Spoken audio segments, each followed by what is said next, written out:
Hi, everybody, and welcome back to Buffalo Sports Talk of Western New York. I'm Tom Hastings. This is my partner, Tom Joyce. And Tommy, we're back. We're back. 2 weeks gone. I was on vacation. Had a great time, but now we are ready to get back into our sports talk and another edition of Let's Talk. And this week we are going to be talking about childhood favorite of both of ours, Joe Ferguson. So I just want to say real quick, what I like about doing these Let's Talk shows is that the nostalgia shows. We're in between Sabres and Bills season. And, these videos that we make for Let's Talk, they never go out of, favor with anybody. You can watch, if you don't watch it this week or next week, you can watch it a year from now and it's still going to be a relevant show. Whereas when we cover the Bills or the Sabres during the season, after the game's over, it kind of, old news. It's old news. Yeah. But these shows you can watch anytime you want, and I really enjoy doing them. Yeah. And today we're going to talk about Joe Ferguson. And Tommy, I got to ask you, first things first, when I say the name Joe Ferguson, what's the first thing you think of? I think of Joe Ferguson as the guy who, Buffalo fans pinned their hopes on, and sometimes he delivered, and other times he didn't. He captained the Bills through some really difficult years. Mixed with some successful at times too. Some playoff appearances, some thrilling come from behind victories. We can look back at Joe fondly as a guy who really did his best, I think, through some troubling years, and showed flashes sometimes of being a really, really good quarterback. Other times, maybe due to the personnel around him, not quite at that level at other times. Well, what I think of is I remember a lot, especially in the 70s, when he was first drafted, his job was to hand off to OJ. Right. But what I can remember a lot in those teams in the 70s, a lot of them had decent records, and the offense of the Bills would score a lot of points. Yeah. And the defense just couldn't stop anybody. That's so true. It was, we may score 35 points and the defense would give up 38 or something. Yeah. And we had a lot of seasons like that. What I loved about Joe Ferguson was the stability that he brought to that position, because when he came in, we had a rough time with like Dennis Shaw being the quarterback, and I always loved Joe's rocket arm. I know a lot of people used to give him criticism that when something would go wrong, he'd throw an interception, he'd put his head down, and people would say that. Yeah. But I always thought that he was a tough guy. I remember a playoff game against the Chargers where he played with a broken ankle, and we almost won that game. Yeah. But he's, in my opinion, when you go to all-time Bills, he is probably the arguably the third best quarterback we've had on that team. Maybe fourth, and I would take Jim Kelly and Josh Allen, obviously, and then you can flip a coin whether it's Jack Kemp or Joe Ferguson, or I won't count Drew Bledsoe. He wasn't here long enough, even though he broke a couple of Jimbo's records. I don't think he was anywhere near being like best quarterback. Yeah. For the Bills. So I think he's either, you can flip a coin, either the third or fourth best quarterback in franchise history. So that says something. Yeah, especially for a third-round pick. Right. He came in out of Arkansas. The Arkansas Rifle, that was his nickname. And again, he came in at a time, 73, and his job was to hand the ball off, and that's it, right? I mean, OJ was the center of that team.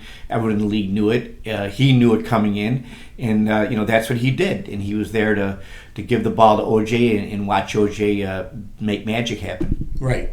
Well, we'll give some stats on Joe right now in his life. He was born in Elvin, Texas, on April 23rd, 1950. And just think about that time now. We think about him in his playing days. He's 76 years old now. Yeah. So it's crazy to think about.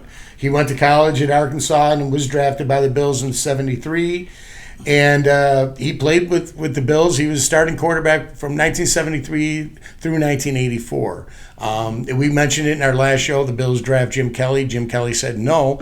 And Joe had a few of his best games in that 83 season, including a game where he threw 5 touchdowns against Dan Marino in Dan Marino's debut, beating the Dolphins for the first time, I believe, in I think it was like 14, 15 years in Miami. In Miami, yeah. In Miami. So it was, and he had another game that season against the Saints, I believe it was, where he threw another 4 touchdowns. So he had even in '83, he had some really good games. Yeah. And I got a trivia question to see if you can get it.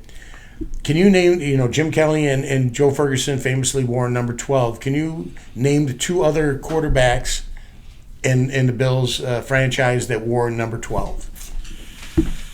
Clock's ticking. Not Joe Dufek?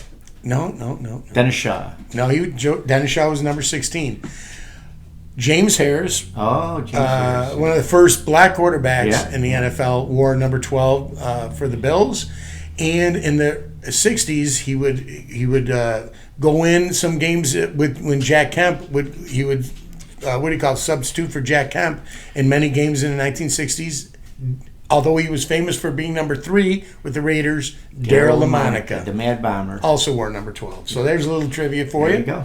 All right, back with Joe in his career, he threw. Now this is surprising. He threw 196 touchdown passes, and he had 209 interceptions.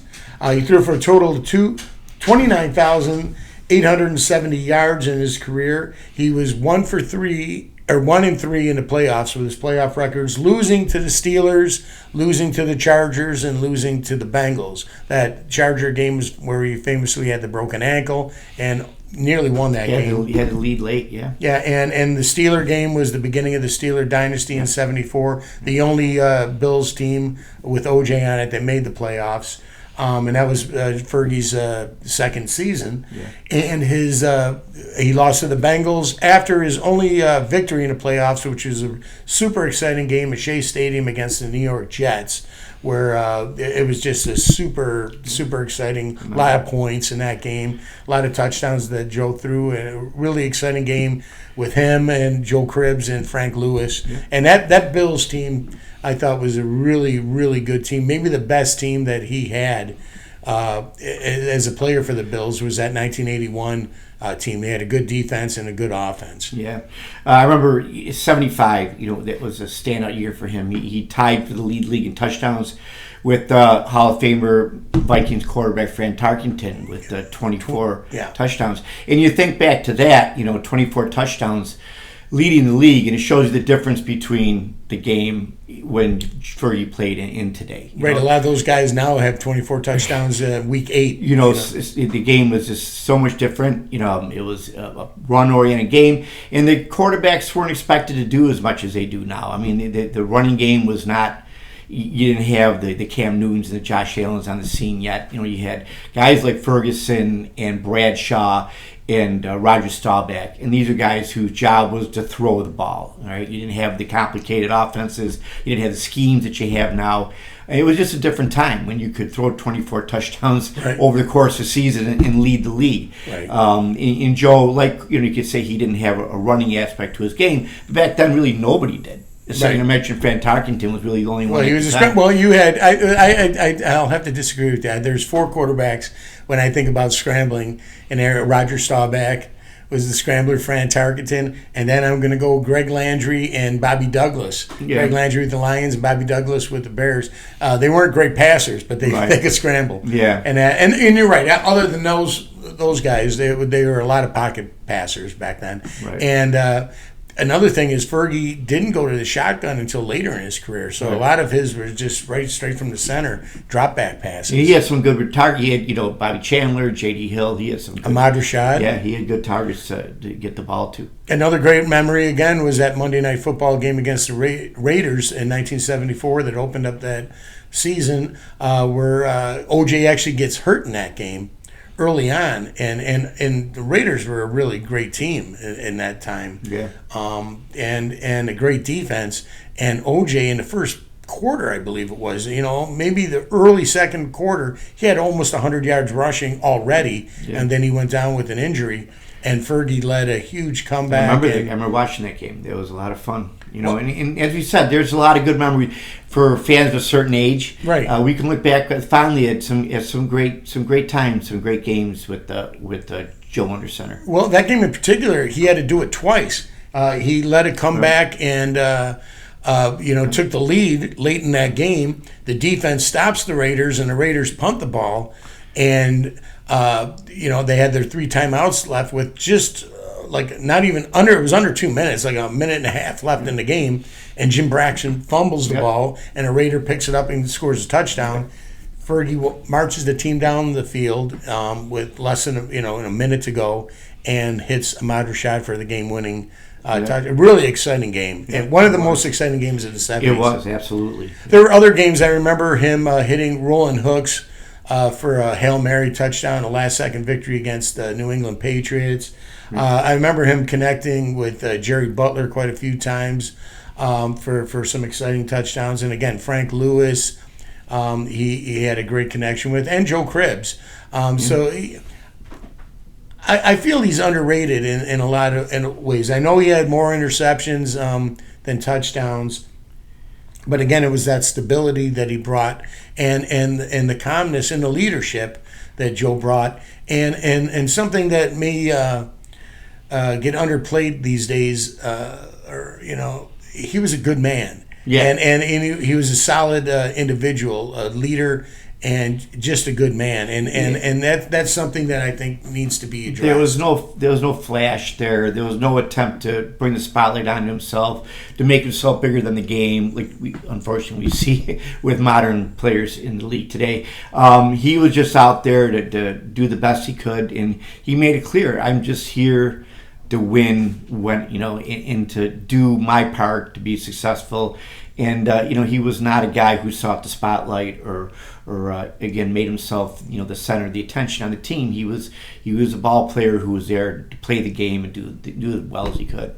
And he was very consistent. He played every game. Like I said, there was a moment going into 1984, his final season with the Bills, where he had played 107 consecutive games, which led the NFL, and he finally had to get replaced with Joe Dufek when he went down with an injury. And in 84, that was his final season with the Bills. He went on to play 3 seasons with the Lions, another 2 seasons with the Buccaneers, and 1 final season with the Colts. He did come out of retirement in 1995, which is crazy to think about, to play in the CFL for Kay Stevenson, who was a coach of the Buffalo Bills in the late 70s. And Kay wanted to have a veteran quarterback to help his younger quarterback 44 out. Years old as a veteran. So he went and he never played, but he was a backup in 95. So I think it was just a really nice career by Joe, and of course he's on the Wall of Fame. Yes, he is. And again, when we talk about the toughness he had, the hits that he took, when he was a Lion, he got knocked out by the Bears with a huge hit. Yeah. Wilbur, I can't think of the guy's name. Is something Wilbur for the Bears. I can't think of his name right now. Just knocked him into tomorrow, knocked him out. And again, playing in that Charger game with a broken ankle in the playoffs in 1980. Yeah, I think that's the definitive memory for a lot of us of Joe Ferguson is that game against the Chargers. Yeah, him limping. Watching him out there limping around, and you talk about tough, there you have it. And nearly pulling the game off. And he almost won that game. And I just remember watching him and actually feeling sorry for him, seeing him out there, because you could tell he was in pain and he was struggling. And he was just giving everything he had in that game. And for me, when I think of Joe Ferguson, that's the game I think. Well, I think of that one, and I think of probably his greatest victory was that game against the Jets in '81, where they finally won a playoff game. Yeah. And the Bills wouldn't go back to the playoffs again until 1988 with the Kelly years. And that was probably his defining moment. His biggest win was that New York Jet victory in the playoffs. And again, to show his toughness, in 2005, he's diagnosed with cancer, and he fought that disease until he was finally cancer-free in July of 2009. But I remember thinking of him there and just, oh man, not Joe. Yeah. And it was, fortunately, he beat that disease. And I just saw him last year. He was one of the legends of the game. The final season at the stadium, where he and Jim Kelly were the legends of the game and led the fans in their "Where else would you want to be" chant. And he looked great. Again, 76 years old. Yeah. He looked great. Yeah. The guy was. he was a competitor, and I know, like you said at the beginning, sometimes, my dad would refer to him as "hang your head, Joe," because he would get the head down and kick the dirt. But I just think that's because he was such a competitor, and he, when he made a mistake that cost the team, it really personally bothered him. And I think that's, rather than saying that's a drawback, I saw those actions as someone who wanted to win for his teammates, wanted to win for the city, and just got frustrated himself when he felt that he had let the team down. Yeah, well, and his loyalty to the team and to the city is something you don't see that often in sports nowadays. And he was really, especially after OJ had left, he was the face of that franchise for 11 years. So good on Joe. And when you mentioned Terry Bradshaw, when Joe was in high school, he replaced Terry Bradshaw when Terry went to college. He was the next guy up, and so there was that connection with him there too. So good on Joe and his career. For me, I'll always remember him. For guys like us in our age, he was our first quarterback, right? And he was one of the guys when we were falling in love with the sport, when we were falling in love with the Bills. He was the guy. As much as we say OJ only played, I believe, really. When I went to my first game was 72. By 77, he was gone. Yeah. And Joe was still there he was there when we were in fourth grade, and he stayed there until we were 20 years old. Right. So, college, really, really great memories of Joe. And again, one of the foundations, one of the reasons why we love the Buffalo Bills so much.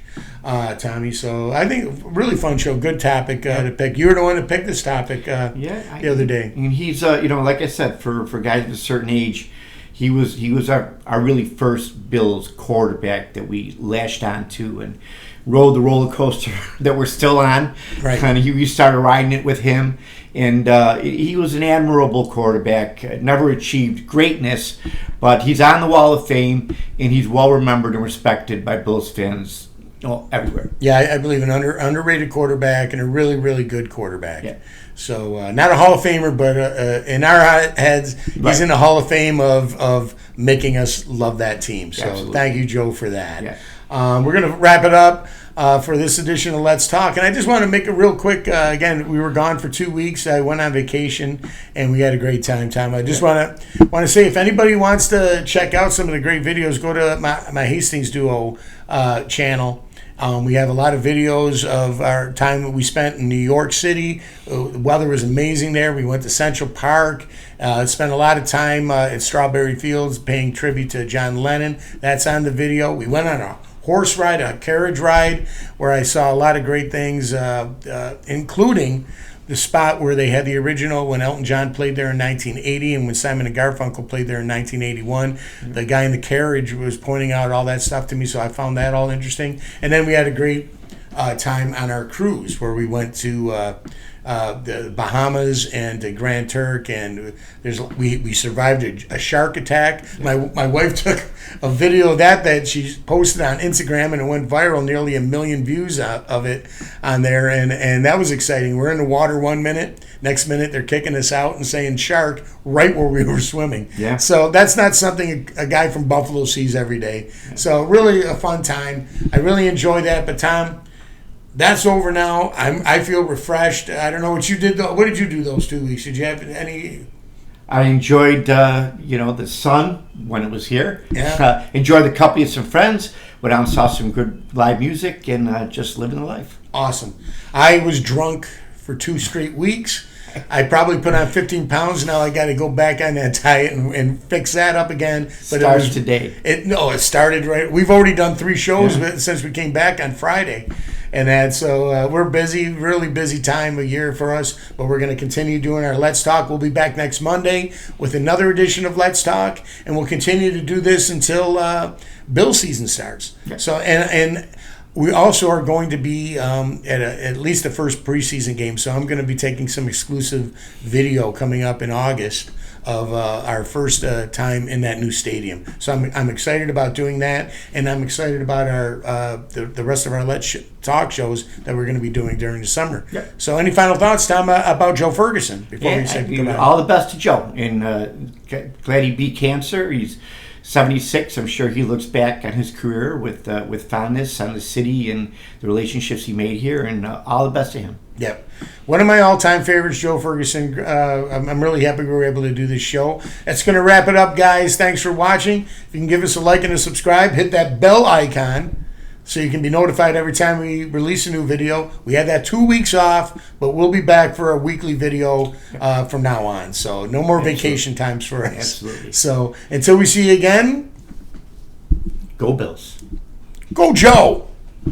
We'll see you next Monday, guys.